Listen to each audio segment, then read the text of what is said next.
Hello बच्चों, Deoria coaching classes में आपका स्वागत है। आज क्लास 12th के लिए बहुत ही बड़ा सौगात लेके आए हैं, जो कि आप देख सकते हैं कि यदि आप इसमें पूरे 75 टॉपिक को तैयार कर लेते हैं, बोर्ड एग्जाम के लिए काफी ज्यादा महत्वपूर्ण है।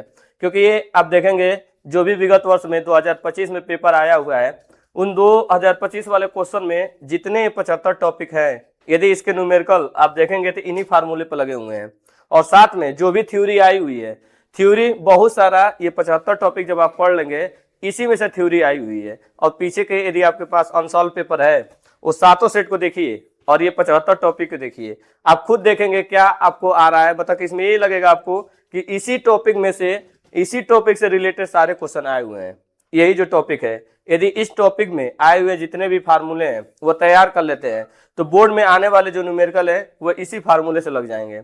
साथ में जो थ्योरी यदि आपकी आ रही है, थ्योरी तो जितने भी अभी देखेंगे आप इसमें टॉपिक जो आए हुए हैं थ्योरी वाला, इस थ्योरी को आप तैयार कर लेते हैं और डेरिवेशन भी साथ में है। यदि डेरिवेशन तैयार कर लेते हैं और थ्योरी भी है और साथ में फार्मूला है, तो तीनों आपका काम हो जाएगा। क्योंकि फिजिक्स में यही तीनों आता है, आपका न्यूमेरिकल आएगा, थ्योरी आएगा और डेरिवेशन आएगा, यही तीनों आते हैं। और न्यूमेरिकल उन्हीं लोग लगा पाएंगे जिनको फार्मूला तैयार हो, बिना फार्मूला को न्यूमेरिकल नहीं लग पाएगा। और साथ में डेरिवेशन आपको तैयार होना चाहिए। तो चलिए हम लोग आज का स्टार्ट करते हैं। अपना जो 25 आपका टॉपिक है, पहला टॉपिक हम लोग देखते हैं। आपका पहला है विद्युत आवेश। विद्युत आवेश देखिए, विद्युत आवेश होता है Q इक्वल टू, हम लोग बोलते हैं Q equal two plus minus n। इसको बोला जाता है Q equal two plus minus n। किसी भी पदार्थ पर आवेश की कुल मात्रा होता है Q equal to n। Plus इसलिए लगाते हैं, जिस पदार्थ में से इलेक्ट्रॉन निकल जाएगा वो पॉजिटिव हो जाता है, और जिस पदार्थ पर इलेक्ट्रॉन चला जाता है वो निगेटिव हो जाता है। जहां n होता है इलेक्ट्रॉनों की कुल संख्या होती है, और E आपको पता होगा, E इक्वल टू होता है 1.6 गुणे 10⁻⁻19 कूलाम। इसको हम लोग बोलते हैं कि एक इलेक्ट्रॉन पर आवेश की मात्रा। तो ये पहला टॉपिक था। इसके बाद हम लोग चलते हैं दूसरा टॉपिक, कूलाम का नियम। जो भी लड़का क्लास 12th में होगा वो बिल्कुल जानता होगा कूलाम का नियम। कूलाम का नियम होता है F बराबर 1/4πε0 Q1 Q2 बट्टा के R²। इस पर क्या आता है, न्यूमेरिकल आ सकता है, या तो क्या पूछेगा, कूलाम का नियम पूछ देगा डायरेक्ट कि बताइए कूलाम का नियम किसे कहते हैं। तो इस पर थ्योरी भी आता है, इस पर आपके न्यूमेरिकल भी आते हैं। ठीक है, ये दोनों तैयार कीजिएगा, इस पर थ्योरी और न्यूमेरिकल। अब देखिए इस पर वैद्युत क्षेत्र की तीव्रता, ज्यादातर वैद्युत क्षेत्र की तीव्रता पर नाम आपका न्यूमेरिकल ही आता है। वैद्युत क्षेत्र की तीव्रता दो फार्मूला दिखाया गया है। देखिए ये पहला फार्मूला है, यहाँ से यहाँ तक आपका पहला फार्मूला है। ये होता है कि किसी आवेश के कारण उत्पन्न वैद्युत क्षेत्र में किसी भी बिंदु पर वैद्युत क्षेत्र की तीव्रता उस बिंदु पर रखे गए परीक्षण आवेश, ये जो दिख रहा है Q0 है, ये परीक्षण आवेश है, इसको बोलते हैं Q0। परीक्षण आवेश पर लगने वाला बल F तथा परीक्षण आवेश के अनुपात के बराबर होता है। ये वैद्युत क्षेत्र की तीव्रता होता है। और हम लोग ये पूछते हैं कि वैद्युत क्षेत्र की तीव्रता ज्ञात कीजिए, लेकिन कितनी दूरी पर, R दूरी पर। कितनी दूरी पर, R दूरी पर। तो इसके लिए ये फार्मूला होता है E बराबर 1/4πε0 Q बट्टा R²। ये होता है किसी आवेश के कारण R दूरी पर वैद्युत क्षेत्र की तीव्रता का फार्मूला। तो इस पर न्यूमेरिकल आता है, आप न्यूमेरिकल तैयार कर लीजिए। इसके बाद देखिए हमारा अगला टॉपिक जो आपको दिखाई दे रहा होगा, यह है वैद्युत द्विध्रुव तथा वैद्युत द्विध्रुव आगूढ़। आप जानते होंगे वैद्युत द्विध्रुव एक ऐसा निकाय होता है जिसमें दो समान परिमाण के किंतु विपरीत चिन्ह वाले आवेश होते हैं। देखिए वैद्युत द्विध्रुव में आप जानते होंगे दो आवेश रखे जाते हैं, एक होता है पॉजिटिव और एक होता है निगेटिव। यदि ये प्लस Q कूलाम है तो ये होगा माइनस Q कूलाम, और दोनों के बीच की दूरी कितनी होती है, 2L। दोनों के बीच की दूरी हम लोग रखते हैं 2L। ये होता है वैद्युत द्विध्रुव। ये होता है, इसका एग्जांपल जानते होंगे, H2O है, HCl है, HBr है, ये सब एग्जांपल है। इसमें देखिए इस पर न्यूमेरिकल आता है, इस पर न्यूमेरिकल आता है वैद्युत द्विध्रुव आगूढ़। इसकी वैल्यू जो होती है वेक्टर P बराबर लिखा जाता है Q इंटू 2L। इस पर आपका क्या आ जाएगा, न्यूमेरिकल आएगा। वैद्युत द्विध्रुव आगूढ़ वेक्टर P का मान दोनों, मतलब कि इस द्विध्रुव के दोनों आवेशों में से किसी एक आवेश का परिमाण और दोनों आवेशों के बीच की दूरी के गुणनफल के क्या होता है, बराबर होता है। ये एक सदिश राशि होती है। इसकी दिशा जो होती है माइनस आवेश से प्लस आवेश की तरफ होती है। इसका मात्रक अब याद कर लीजिएगा, कूलाम मीटर। तो मात्रक पूछ सकता है, और आपका इसका ज्यादातर इस पर न्यूमेरिकल आएगा। देखिए इसमें बहुत सारे ना, इस 75 टॉपिक में बहुत सारे जो वर्ड लिखे गए हैं काफी ज्यादा गलत लिखे गए हैं, मिसप्रिंट है, टाइपिंग हुआ है, वो टाइपिंग बहुत ज्यादा गलत टाइपिंग हुआ है, इसलिए आप लोग इसको सुधार कीजिएगा। ठीक, अब हम लोग देखते हैं। इसमें कह रहा है कि वैद्युत द्विध्रुव के, ये यहाँ पे अक्ष लिखा है, वैद्युत द्विध्रुव के अक्ष पर, ठीक है, वैद्युत द्विध्रुव के अक्ष पर स्थित किसी बिंदु पर वैद्युत क्षेत्र की तीव्रता, वैद्युत क्षेत्र की तीव्रता बोल रहा है कितना होता है, तो ये आपको याद होना चाहिए। ई बराबर क्या होता है, ई बराबर 1/4πε0 2p बट्टा आर क्यू होता है। 2p बट्टा क्या होता है, आर क्यू, 2p बट्टा आर क्यू। ये डेरिवेशन आता है बोर्ड में, या तो पूछेगा द्विध्रुव के अक्ष पर वैद्युत क्षेत्र की तीव्रता बताइए, या बोलेगा द्विध्रुव के नीरज पर वैद्युत क्षेत्र की तीव्रता बताइए। तो अक्ष और नीरज वाला आता है बोर्ड में, ये डेरिवेशन है। इस पर ये डेरिवेशन देता है, न्यूमेरिकल नहीं देता है, ये डेरिवेशन आता है। ई इक्वल टू, अब देखिए ये नीरज वाला है, अगला जो है आपका नीरज वाला, वैद्युत द्विध्रुव के अक्ष पर नहीं, क्या बोलेगा, वैद्युत द्विध्रुव के नीरज पर। अब क्या करना है, नीरज पर निकालना है। जब आप नीरज पर निकालते हैं तो इसके लिए होता है वैद्युत क्षेत्र की तीव्रता। देखिए वैद्युत क्षेत्र की तीव्रता होता है ई बराबर 1/4πε0, 1/4πε0। यहाँ से देख लीजिए, यहाँ से ई बराबर होता है, ई बराबर 1/4πε0 पी बट्टा के होता है आर क्यू, पी बट्टा होता है आर क्यू। ये होता है आपका नीरज पर वैद्युत क्षेत्र की तीव्रता। जो भी सदिश राशि होता है उसके ऊपर हम लोग वेक्टर लगा के रिप्रेजेंट करते हैं। तो अक्ष वाला आप तैयार कर लीजिए, नीरज वाला तैयार कर लीजिए, इसका डेरिवेशन आता है, न्यूमेरिकल नहीं आता है, डेरिवेशन आता है। अगला टॉपिक देखिए, वैद्युत द्विध्रुव को वैद्युत क्षेत्र में रखने पर लगने वाला बलयुग्म आघूर्ण। किसी वैद्युत द्विध्रुव को वैद्युत क्षेत्र में रखते हैं तो उस पर लगने वाला बलयुग्म आघूर्ण है, बलयुग्म आघूर्ण, ठीक है। बलयुग्म आघूर्ण जो लगता है वो आप जानते होंगे, कितना लगता है बलयुग्म आघूर्ण, टाउ बराबर होता है P E sine theta, tau बराबर लिखते हैं पी ई साइन थीटा। ये आपका पूछता है किसी वैद्युत क्षेत्र में रखा गया वैद्युत द्विध्रुव पर लगने वाला बलयुग्म आघूर्ण टाउ बराबर क्या होता है, पी ई साइन थीटा। साथ में कभी कभी ये भी पूछ देता है किसी वैद्युत द्विध्रुव को वैद्युत क्षेत्र में घुमाने में किया गया कार्य, ये भी सेट में आया हुआ है, ये 2025 के किसी सेट में आया हुआ है, द्विध्रुव को घुमाने में किया गया कार्य। डब्ल्यू बराबर होता है P E cos theta 1 minus cos theta 2, cos theta 1 minus cos theta 2, ये भी आया हुआ है। तो ये डेरिवेशन है, बहुत कम चांस होता है कि इस पर कोई न्यूमेरिकल पूछ दे, लेकिन डेरिवेशन में कभी कभी पूछ देता है 3 नंबर में। इसको भी तैयार कर लीजिएगा। देखिए जब तक आपको फिजिक्स में सारे टॉपिक आपके दिमाग में नहीं चलेंगे, यदि 75 टॉपिक है, ऐसे ही केमिस्ट्री का भी 75 टॉपिक तैयार कर लीजिए। यदि बायोलॉजी पढ़ते हो तो बायोलॉजी का भी तैयार कर लीजिए। जरूरी नहीं है कि, देखिए इसलिए कर रहे हैं 75 टॉपिक। आज यदि आपको 75 टॉपिक तैयार है तो उसके बारे में अपने आप सोच सकते हैं कि इसका क्या होता है। लाइन से आप 75 पहले काम कीजिए कि जो 75 टॉपिक है वो पहले आपके दिमाग में एकदम लाइन से याद होना चाहिए, और साथ में उसका फार्मूला, जिसमें फार्मूला है वो याद होना चाहिए। फिर अपने आप ही एक एक को लेकर आप तैयार कर लीजिए। अब देखिए विद्युत फ्लक्स फाइबर और क्या होता है ई ए, और जब डॉट प्रोडक्ट हटाते हैं तो लिखते हैं ई फाइव को, क्या होता है ई ए कास थीटा। ये भी 2025 में पूछा हुआ है, वैद्युत फ्लक्स डिफिनीशन पूछा है, ठीक है, ज्यादा नहीं, 1-2 नंबर का पूछा है। किसी भी पृष्ठ से, किसी वैद्युत क्षेत्र में उपस्थित किसी पृष्ठ से आर पार होकर जाने वाली वैद्युत बल रेखाओं की माप को क्या कहते हैं, वैद्युत फ्लक्स। वैद्युत फ्लक्स होता है एक अदिश राशि होता है, 3 प्रकार का होता है, धनात्मक, ऋणात्मक और क्या होता है, जीरो भी होता है, ठीक है। अब आता है गॉस का प्रमेय, बहुत इंपॉर्टेंट है गॉस का प्रमेय, जो कि अभी तक ये पहला चैप्टर ही चल रहा है। गॉस का प्रमेय फाइव इक्वल टू क्या होता है, Q/ε0। यह जानते होंगे किसी भी बंद पृष्ठ में उपस्थित किसी आवेश के कारण गुजरने वाला कुल वैद्युत फ्लक्स फाई का मान उस बंद पृष्ठ में उपस्थित कुल आवेश Q तथा ε0 के अनुपात के बराबर होता है। और गॉस का नियम न केवल बंद पृष्ठ के लिए कार्य करता है, गॉस का नियम तभी कार्य करेगा जब आपका आवेश न किसी बंद पृष्ठ के अंदर हो, तभी जाके काम करेगा गॉस का प्रमेय, वरना काम नहीं करेगा। तो गॉस का प्रमेय आप तैयार कीजिए, और गॉस के प्रमेय के साथ इसका अनुप्रयोग है, बहुत ही ज्यादा महत्वपूर्ण है। देखिए यह अनुप्रयोग है, थोड़ा सा जो टाइपिंग हुआ है वो गलत है, बहुत ज्यादा गलत लिखा गया है। अनंत विस्तार के रेखीय आवेश के कारण वैद्युत क्षेत्र की तीव्रता, ये होता है ई बराबर, देखिए ई बराबर 1/4πε0 2 लैम्डा अपान, यहाँ पर आपका आर है, तो इसको ऐसे लिख सकते हैं 1/4πε0 2 लैम्डा बट्टा क्या लिखे हैं, आर। ये होता है किसके लिए होता है, अनंत लंबाई के आवेशित तार के पास वैद्युत क्षेत्र की तीव्रता। इसको आप तैयार रखिए, अनंत लंबाई का आवेशित तार के कारण वैद्युत क्षेत्र की तीव्रता। इसके बाद देखिए ये आपका है चादर वाला है, चादर वाला कहिए या प्लेट वाला कहिए, कहता है अनंत लंबाई के आवेशित चादर के पास वैद्युत क्षेत्र की तीव्रता। चादर के पास क्या होता है, वैद्युत क्षेत्र की तीव्रता। ये कहता है ई बराबर सिग्मा बट्टा 2ε0। ये होता है, देखिए ऐसे तैयार कर लीजिए, ई बराबर होता है सिग्मा अपान 2ε0। ये होता है, ये आपका होता है अनंत लंबाई के आवेशित चादर के पास, चादर वाला ये पहले चैप्टर का डेरिवेशन है, चादर के पास वैद्युत क्षेत्र की तीव्रता होती है ई बराबर सिग्मा अपान 2ε0। अब आगे हम लोग दूसरा चैप्टर से, जो दूसरा चैप्टर से हम लोग अभी तक पहले चैप्टर का जितना भी इंपॉर्टेंट चीज था वो देख लिए। ये दूसरा चैप्टर का आपका पहला ही टॉपिक है वैद्युत विभव तथा वैद्युत विभवांतर। ये देखिए वैद्युत विभव तथा वैद्युत विभवांतर। देखिए वैद्युत विभव क्या होता है किसी भी आवेश के कारण उत्पन्न वैद्युत क्षेत्र में किसी भी बिंदु पर वैद्युत विभव V का मान अनंत से किसी परीक्षण आवेश को लाने में, उस बिंदु तक लाने में किया गया कार्य W तथा उस परीक्षण आवेश Q0, परीक्षण आवेश Q0 के अनुपात को क्या कहते हैं? वैद्युत क्षेत्र की तीव्रता, वैद्युत विभव कहते हैं। उस बिंदु का क्या कहते हैं? वैद्युत विभव। ये वैद्युत विभव है और ये बोलता है किसी आवेश के कारण r दूरी पर वैद्युत विभव बताइए। तो V बराबर 1/4 pi epsilon 0, 1/4 pi epsilon 0 Q बट्टा R। इसको आप लिख सकते हैं V बराबर 1/4 पाई एप्सिलॉन 0 Q बट्टा के R। ये जो होता है ये r दूरी पर विभव होता है, किसी आवेश के कारण r दूरी पर विभव।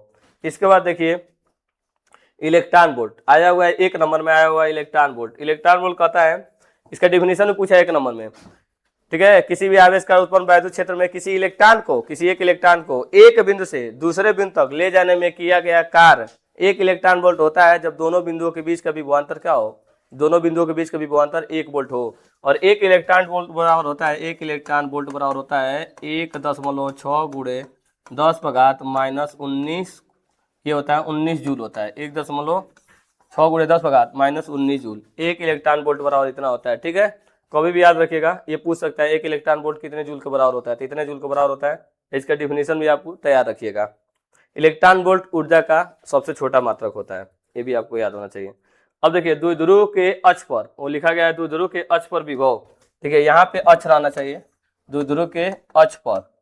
ये अक्ष पर पूछ देता है, निरक्ष पे भी पूछ देता है। अक्ष पर जो विभव होता है ये V है, विभव V बराबर होता है 1/4 पाई एप्सिलॉन 0 और ये होता है P बट्टा R स्क्वायर। ये अक्ष पर होता है, द्विध्रुव के अक्ष पर विभव होता है। और द्विध्रुव के निरक्ष पर विभव 0 होता है। कभी कभी पूछ देगा द्विध्रुव के निरक्ष पर विभव कितना होता है, तो क्या लिखेंगे? विभव 0 होता है। प्रूफ करके लाते हैं, द्विध्रुव के निरक्ष पर विभव 0 होता है और अक्ष पर विभव निकालेंगे। जो लड़का द्विध्रुव के अक्ष पर वैद्युत क्षेत्र की तीव्रता निकाल देगा वो विभव भी निकाल देगा। तो अक्ष पर विभव जानिए और क्या करिए, विभव के साथ साथ वैद्युत क्षेत्र की तीव्रता भी जानिए। ये विभव प्रवणता, विभव प्रवणता ये डिफिनीशन ही आता है, इस पर कोई ज्यादा फार्मूला नहीं आता, डिफिनीशन आता है।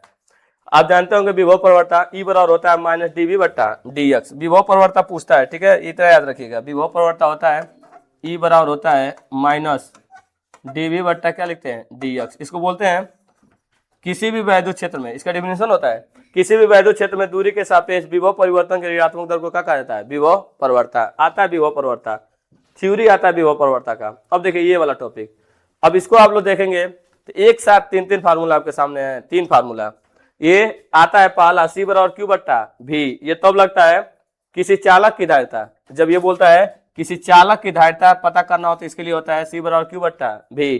ये होता है किसी बिलगित गोलीय चालक की धारिता, बिलगित गोलीय चालक की धारिता होता है C बराबर 4 पाई एप्सिलॉन 0 इंटू A। यहाँ पे A रहता है, A माने होता है A लिखिए क्या R लिखिए। इसको बोलते हैं C बराबर 4 पाई एप्सिलॉन 0 इंटू R भी लिख सकते हैं और वहां पे क्या लिख सकते हैं? A भी लिख सकते हैं। A या R उसकी त्रिज्या होती है, बिलगित गोलीय चालक की क्या होती है? त्रिज्या होती है। फिर याद रखिए संधारित्र की धारिता, संधारित्र की धारिता होती है K एप्सिलॉन 0 A बट्टा D, संधारित्र की धारिता। इसी में कभी कभी ये भी बोर्ड में पूछ देता है कि संधारित्र के दोनों प्लेटों के बीच में T मोटाई का कोई परावैद्युतांक रख देते हैं तो उसकी धारिता भी ज्ञात कीजिए। ये भी बोर्ड में पूछा हुआ क्वेश्चन है।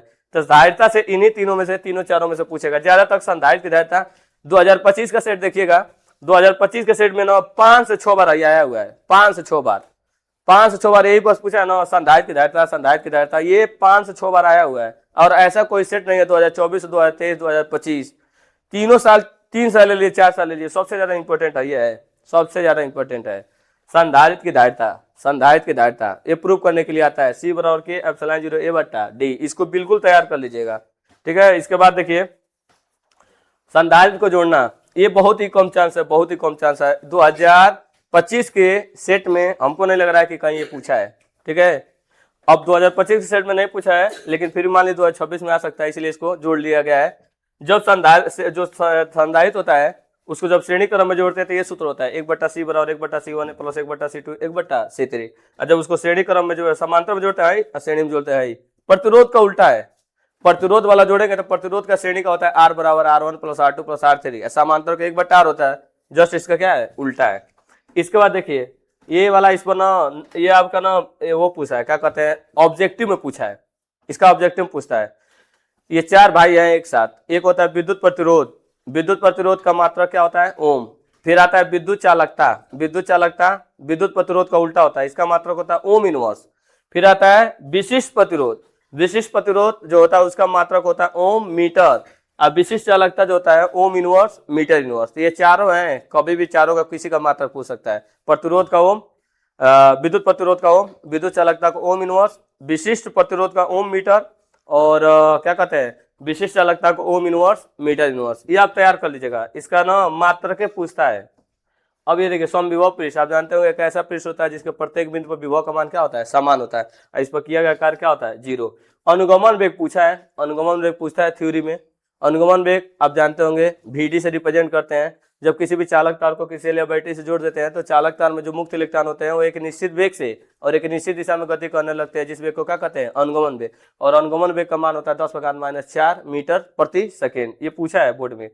किरचॉफ का नियम तो कोई कहने की बात नहीं है, किरचॉफ का नियम आया है 2025 का सेट हम सॉल्व कराए, उसमें आया हुआ है। दो नियम होता है किरचॉफ का नियम। ये पहला जो नियम होता है आप बोलते हैं सिग्मा आई बराबर, सीधे लिखते हैं 0। ये पहला नियम होता है। पहला नियम कहता है कि किसी संधि या जोड़ पर मिलने वाली कुल धाराओं का बीजगणितीय योगफल क्या होता है, 0 होता है। संधि की तरफ आने वाली धारा को क्या लिया जाता है, धनात्मक, और संधि से जो दूर धारा जाता है उसे क्या लिया जाता है, ऋणात्मक। यदि कोई धारा संधि से दूर जा रहा है, संधि माने क्या होता है पता है आप लोग को, ज्वाइंट। ज्वाइंट माने जब कोई तार लेके एक पॉइंट पर ज्वाइंट कर लेंगे उसे संधि कहेंगे। तो इस संधि की तरफ जो धारा आ रहा है ना, ये दोनों I1 I2 आ रहा है, तो संधि की तरफ आने वाली धारा को धनात्मक लेते हैं, और संधि से जो दूर जा रहा है उसको क्या लेते हैं, ऋणात्मक। तो इसका डिफिनेशन याद रखिएगा, किसी भी बंद पास में या किसी भी बोलिए किसी भी संधि या जोड़ पर मिलने वाली कुल धाराओं का बीजगणितीय योगफल कितना होता है, 0। अर्थात संधि की तरफ आने वाली धाराओं का योग और संधि से दूर जाने वाली धाराओं का योग आपस में क्या होता है, बराबर। ये किरचॉफ का पहला नियम होता है, ठीक, जो कि आवेश संरक्षण पर आधारित है, ठीक है। दूसरा नियम ऊर्जा संरक्षण पर आधारित है। दूसरा नियम जो कहता है ना, दूसरा नियम किरचॉफ का दूसरा नियम लूप का नियम कहता है, ठीक है, या बंद पास का नियम कहता है। दूसरा जो नियम है किसका है, बंद पास का नियम होता है, ठीक है। इसका समझो, कहता है सिग्मा आई आर बराबर लिखते हैं सिग्मा ई। ये होता है किसी भी बंद पास में बहने वाली वैद्युत धारा आई तथा उसके साथ लगे संगत प्रतिरोध आर के गुणनफल का बीजगणितीय योगफल का मान उस बंद पास में लगे कुल विद्युत वाहक बल ई के बीजगणितीय योगफल के क्या होता है, बराबर होता है। ये दोनों नियम तैयार कर लेना, किरचॉफ का दोनों नियम तैयार कर लो। फिर आपका होता है व्हीटस्टोन सेतु। क्या होता है, व्हीटस्टोन सेतु। व्हीटस्टोन सेतु होता है P/Q इक्वल टू R/S। ये भी आया हुआ है डेरिवेशन, ये डेरिवेशन है जो कि पहला सेट में ही पूछ दिया है, 2025 के पहला सेट में आया हुआ है, और किरचॉफ का नियम 2025 के दूसरा या तीसरा सेट में आया हुआ है। तो व्हीटस्टोन सेतु आप लोग बिल्कुल तैयार कर लीजिएगा, व्हीटस्टोन सेतु तैयार कर लीजिएगा, और इसको पूरा तैयार करने के बाद तब जाकर आंसर को छुइएगा। 75 टॉपिक अपने दिमाग में पहले याद कर लीजिए, याद करके आप जाइए ना, फिर टॉपिक को मतलब पहले 25 टॉपिक तैयार कीजिए, उसको आंसर को जाइए देखिए। जैसे आंसर को देखेंगे आपको पता चले ये तो इसी में से आया हुआ है। ये देखिए, ये पूछता है किसी सेल का विद्युत वाहक बल E और टर्मिनल विभवांतर और आंतरिक प्रतिरोध में संबंध। तो सूत्र होता है E बराबर V plus I R, E बराबर V प्लस आई आर। ये एक ही कहीं सेट में दिया है या नहीं, ये दिया होगा E बराबर V प्लस आई आर, लेकिन ये चीज दिया है एक डिफिनेशन में दिया है, विद्युत वाहक बल E का परिभाषा पूछा है। विद्युत वाहक बल किसे कहते हैं, 1 नंबर में पूछा है। तो विद्युत वाहक बल आप जानते होंगे, ये तैयार कर लीजिएगा, ठीक है। किसी भी आप जानते हो किसी आवेश को पूरे सेल में घुमाने में किया गया कार्य W तथा उस आवेश के अनुपात को सेल का क्या कहते हैं, विद्युत वाहक बल। ये डेरिवेशन है, ये चारा नहीं है, धारा है। ये कह रहा है इसमें संबंध बताना है, ठीक है। क्या बताना है, संबंध किसमें, अनुगमन वेग और विद्युत धारा में संबंध। तो ये होता है I बराबर NE/A/V/D, ये संबंध होता है I बराबर NE/A/V/D। ये आपका डेरिवेशन है। इसके बाद आप देखिएगा ये भी डेरिवेशन है, अनुगमन वेग और वैद्युत क्षेत्र की तीव्रता में संबंध। VD बराबर स्मॉल ई कैपिटल ई अपान m इंटू टाउ, ये फार्मूला होता है। ये आपको याद होना चाहिए कि VD अनुगमन वेग होता है, VD बराबर स्मॉल ई कैपिटल ई अपान m इंटू क्या लिख दिया जाता है, टाउ। ये होता है अनुगमन वेग और वैद्युत क्षेत्र की तीव्रता में संबंध। डेरिवेशन है, ये भी आपका डेरिवेशन ही है, इसको भी आप तैयार करिए डेरिवेशन के रूप में। अब देखिए लॉरेंज बल। लॉरेंज बल दो तरीके से आप जानते होंगे। जब कोई आवेश, ठीक है, कोई भी आवेश यदि वैद्युत क्षेत्र में प्रवेश करता है तो उसके लिए होता है F बराबर QVB sin थीटा, F बराबर QVB sin थीटा। यदि किसी वैद्युत क्षेत्र में कोई धारावाहिक तार रख देते हैं जिसमें धारा जाता है तो उसके लिए लॉरेंज बल होता है F बराबर IBL sin थीटा। तो दोनों के लिए लॉरेंज बल है, जब आवेश जाएगा तो F बराबर QVB। अब बायो सेवर्ट का नियम बहुत ही ज्यादा महत्वपूर्ण है बायो सेवर्ट का नियम। 2023 का पेपर हो, 2024 का पेपर हो, 2025 का पेपर हो, बायो सेवर्ट नियम आता ही आता है, किसी भी सेट में आएगा, चाहे 7 सेट में, 3 सेट में आ जाए, 4 सेट में आ जाए, 2 सेट में आए, लेकिन आने वाला है बायो सेवर्ट का नियम। शायद आप ही के सेट में आ जाए, आपके नहीं आएगा, लेकिन चांस है। और किसी न किसी यूपी के 7 पेपरों में से 2-3 पेपर में आता है बायो सेवर्ट का नियम। तैयार रखिएगा, बहुत अच्छा, मतलब इसको बढ़िया से तैयार कर लीजिए। ये देखिए, धारा मापी को अमीटर में और धारा मापी को वोल्टमीटर में बदलने की क्रिया विधि, ये आपको बताना होता है। धारा मापी जो गैलोमीटर होता है उसको अमीटर में कैसे बदले, और बहुत बड़ा डिफिनीशन नहीं है, बहुत छोटा डिफिनीशन है, 1 से 2 नंबर में आता है। वोल्टमीटर को, धारा मापी को वोल्टमीटर में कैसे बदले, 2 नंबर का आता है या 1 नंबर का आता है, छोटा सा डिफिनीशन है। इसको तैयार कर लीजिए, ठीक है। इसको आप तैयार कर सकते हैं। धारा मापी को अमीटर में बदलना, अमीटर विद्युत धारा को ज्यादा मात्रा को नापता है, जबकि धारा मापी विद्युत धारा के कम मात्रा को नापता है। इसमें आपको अलग से प्रतिरोध जोड़ना होता है, जिसे शंट कहते हैं, यस शंट दिखाते हैं, यस लिखते हैं शंट से। ये बहुत ही आसान है, इसको आप तैयार कर लीजिए। आएगा तो 1 नंबर में आएगा, यदि नहीं तैयार किए रहेंगे तो, यदि आप पूरा आता हुआ भी एक थ्योरी नहीं आएगा तो आपका नंबर कट जाएगा। इसलिए जितना इसमें टॉपिक है सब तैयार कीजिए। एम्पियर का परिपथी नियम, एम्पियर का परिपथी नियम कहता है, आपको पता है, किसी भी बंद परिपथ में चुंबकीय क्षेत्र का रेखीय समाकलन उस बंद परिपथ में बहने वाली धारा आई के म्यू 0 गुना के क्या होता है, बराबर होता है। आता है एम्पियर का नियम। एम्पियर का परिपथी, जैसे गॉस का प्रमेय है ना, गॉस का प्रमेय बताइए या उसका अनुप्रयोग बताइए, या तो बोर्ड में गॉस का दे देगा, कहेगा गॉस का नियम बताइए या इसका अनुप्रयोग बताइए, या तो आपसे बोल देगा ना एम्पियर का परिपथी नियम बताइए, इसका 2 अनुप्रयोग बताइए। देखिए 2 अनुप्रयोग बताइए। वृत्ताकार धारावाही लूप या कुंडली के केंद्र पर चुंबकीय क्षेत्र की तीव्रता, वृत्ताकार ये होता है, देखिए बी बराबर होता है म्यू 0, नहीं है, ये होता है बी बराबर म्यू 0/2। इसमें पाई नहीं रहता है, केंद्र वाले में पाई नहीं रहता है। फेरों की संख्या यदि n है तो n लगा देंगे, n i बट्टा के क्या होता है r, ये फार्मूला होता है। b बराबर म्यू 0/2 n i बट्टा के r, ये वाला आपका फार्मूला होता है। इसके बाद देखिए, ये एम्पियर के परिपथी नियम का आधार पर अनंत लंबाई के सीधे धारावाही, ये धारावाही लिखा है, धारावाही, ठीक है, धारावाही चालक के द्वारा उत्पन्न चुंबकीय क्षेत्र होता है। ये सही फार्मूला है, ये बिल्कुल सही लिखा है। b बराबर होता है म्यू 0/2 पाई, और ये होता है i बट्टा के r, ये फार्मूला है। अनंत लंबाई का सीधे धारावाही तार के पास r दूरी पर वैद्युत क्षेत्र की तीव्रता का ये फार्मूला है। इसके बाद आपका देखिए, 2 समांतर धारावाही तारों के बीच लगने वाला बल F बट्टा L बराबर म्यू 0/2 पाई I1 I2 बट्टा के R, ये आता है। जब 2 तार समांतर 2 तार रखे जाते हैं, उनके बीच में कितना बल लगता है, ये आपका आता है बोर्ड में, डेरिवेशन है, लेकिन ज्यादा चांस ये आया हुआ है, हाई आया हुआ है 2025 के 2 पेपर में ये आया हुआ है। वैद्युत द्विध्रुव गुण M बराबर 2 फार्मूला होता है, एन आई ए, और एक होता है कैपिटल M बराबर small m into 2L, small m into क्या है 2L। ये 2 बार मतलब कि पूछा है, 2 से 3 सेट में पूछा है, स्मॉल m इंटू 2L, ये दोनों है, ठीक है। ये दोनों का दोनों डिफिनीशन आप तैयार कर लिए, इस पर न्यूमेरिकल भी आ सकता है, ये पूछा भी है।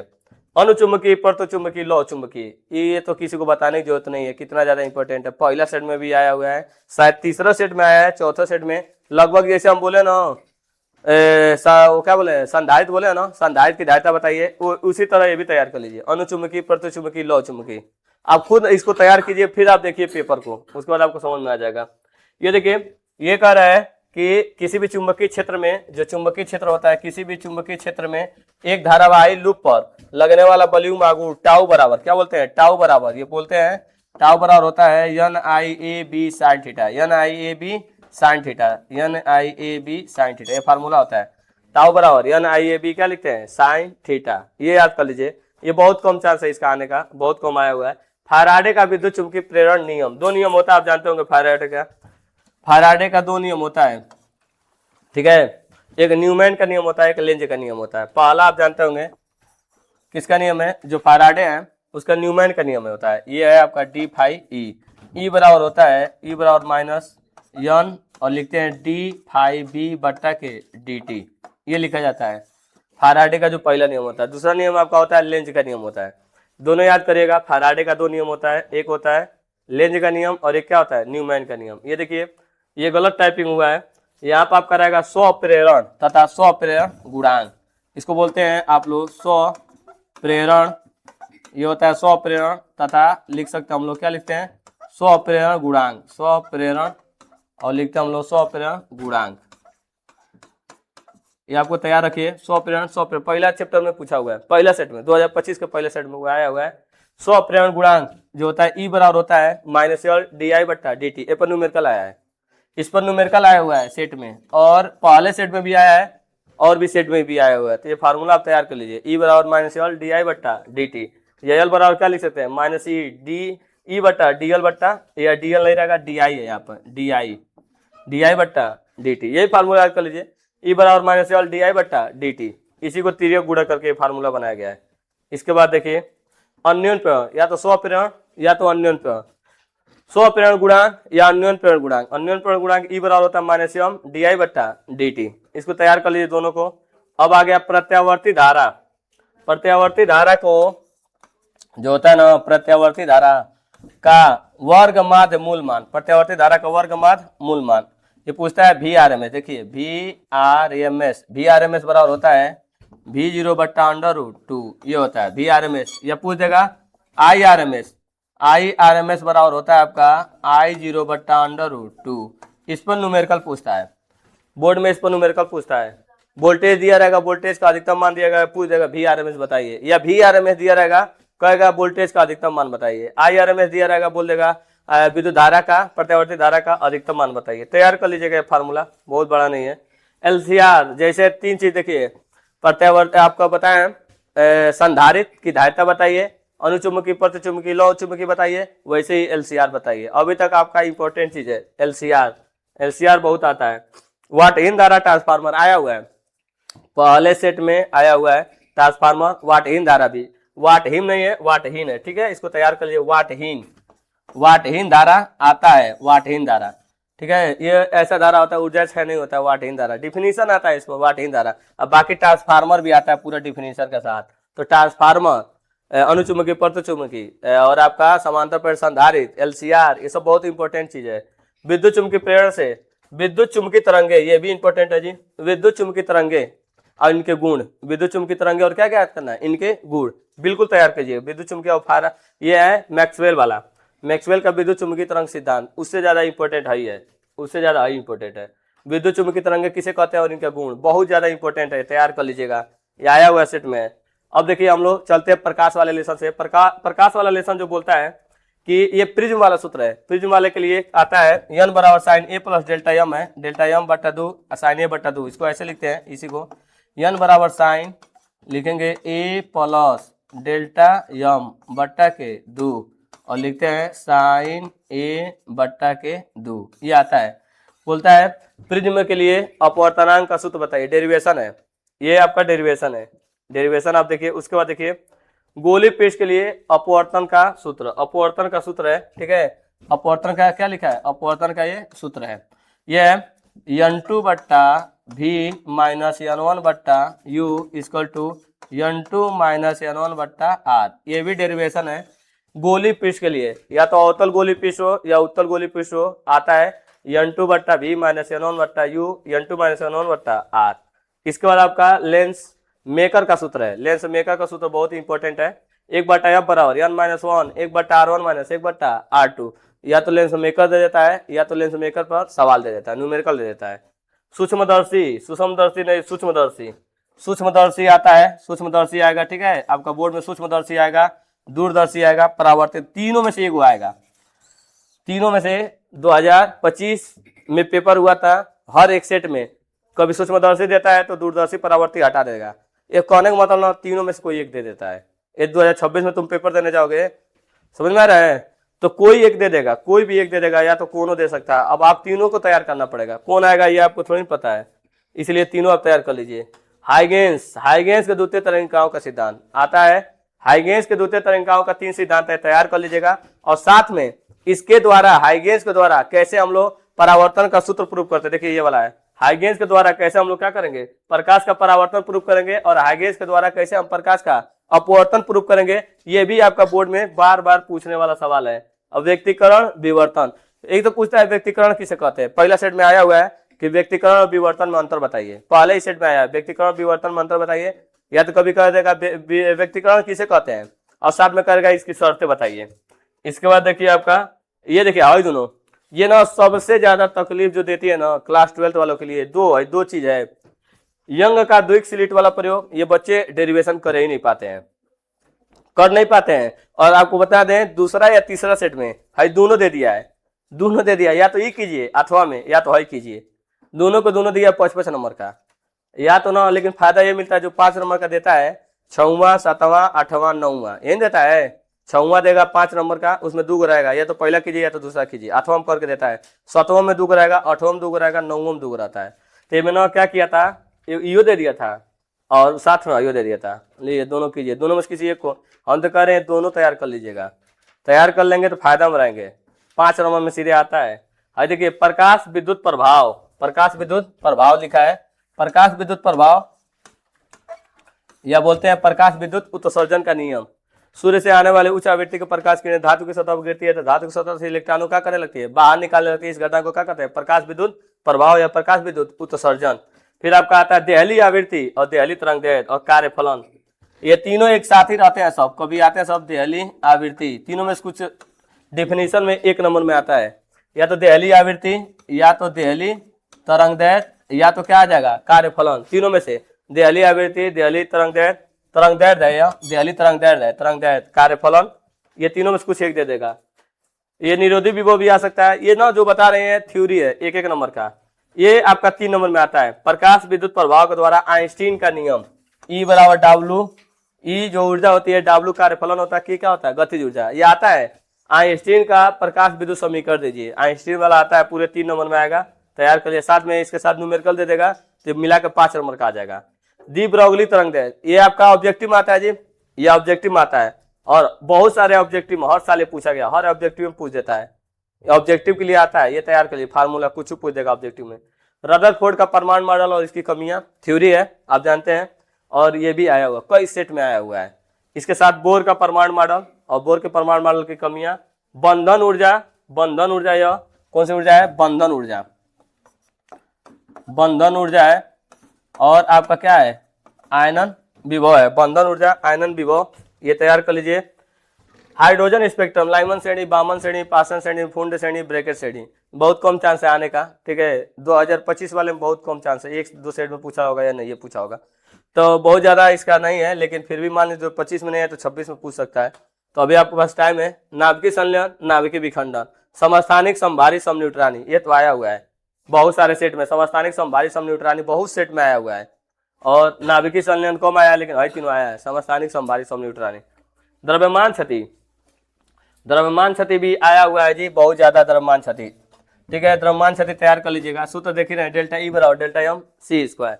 द्रव्यमान क्षति लिखा है, ये द्रव्यमान क्षति होना चाहिए, ठीक है। ये भी बहुत पूछा है द्रव्यमान क्षति, और इसके साथ 2 बार आया हुआ है। तो इसके जवाब आप तैयार कर लीजिएगा। द्रव्यमान क्षति एक और बार लिख दिए हैं, इसके जवाब आप तैयार कर लीजिएगा।